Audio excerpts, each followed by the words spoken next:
Nagfo-foot patrol po ako, galing po ako doon sa Barangay Piliw na dagat.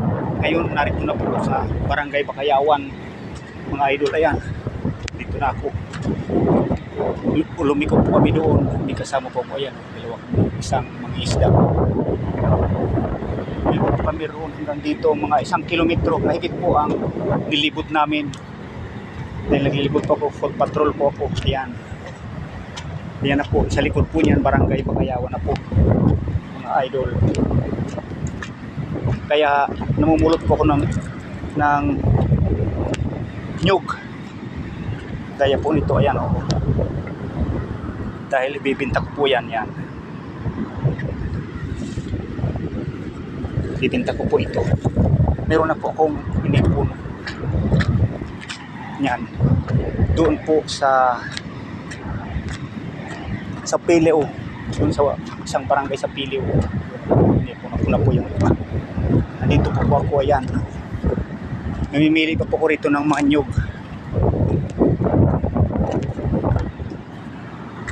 Yan po, ito.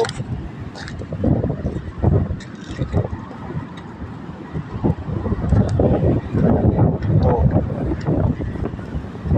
Bibinta ko po yan pagkaan.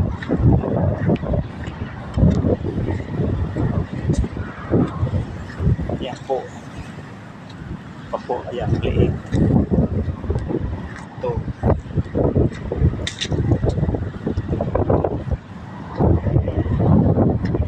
Marami po yan. Babalatan ko po yan. Tapos bibiyakin ko mamaya pagbalik ko.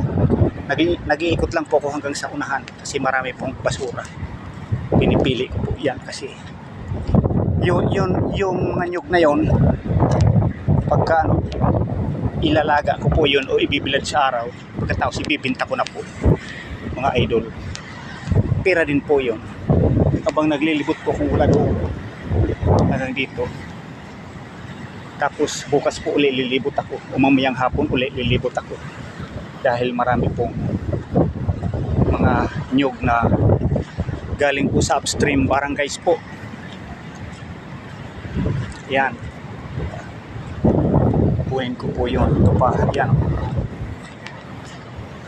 Yun. Ito pa isa.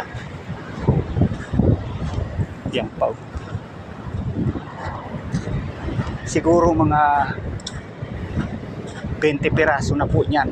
Pag nakaano na po ako ng 100, ay sigurado po na bibinta ko na po yung mga idol.